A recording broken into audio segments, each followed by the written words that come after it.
Thursday morning பாப்பாங்க mid நைட்டில் இப்போல்லாம் பால் குடிக்க எழுந்திருக்கிறதில்ல. ஏர்லி மார்னிங் 5:30க்கு இன்றைக்கி எழுந்துட்டாங்க. 5:30க்கு எழுந்து பால் ஆற்றி குடிச்சிட்டு தூங்குறதுக்கு 6 ஆகிடுச்சு. சரி 6 ஆகிடுச்சின்னு சொல்லிட்டு பாலுக்கு கீழே கொண்டு போய் பாத்திரம் வச்சுட்டு 4 பேருமே தூங்கிட்டோம். தூங்குனதுனால பார்த்திங்கன்னா லேட்டாக தான் எழுந்தோம். 8 ஆகிடுச்சு எழுந்திருக்கிறதுக்கு. எழுந்தோடனே ஹஸ்பண்ட் கொஞ்சம் வெளியே போகிற வேலை இருக்குன்னு சொன்னதுனால நைட்டு கொஞ்சம் சாதம் இருந்தது, தயிர் போட்டு அடிச்சு தர சொன்னாங்க. அவங்களுக்கு ஒரு 5-6 கரண்டி தயிர் போட்டு கொஞ்சம் சாதம் போட்டு அடிச்சு கொடுத்துட்டேன். நைட்டு குக்கரில் காய்ச்சின பால் மீதி இருக்கும், அதை 10 வரைக்கும் காய்ச்சி பாப்பாங்களுக்கு கொடுத்துருவேன். அதை காய்ச்சிட்டு சைட் பை சைடாக பாப்பாங்களுக்கு தோசையும் ஊற்றியாச்சு. ஏன்னா லேட்டாக எழுந்ததுனால கண்டிப்பாக வந்து தூங்குறதுக்கு லேட் ஆகும். சரி கையோட சாப்பாடை ஊட்டி தூங்க வச்சிடலாம்னு சொல்லிட்டு தோசை ஊற்றியாச்சு.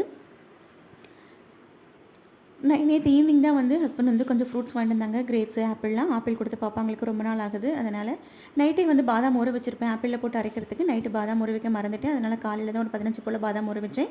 இட்லி மாவு தீந்துருச்சு. அதனால் வந்து இட்லி அரிசியும் உளுந்தும் வாங்கியிருக்காங்க. இன்றைக்கி தான் வந்து ஊற வச்சு அரைக்கணும்.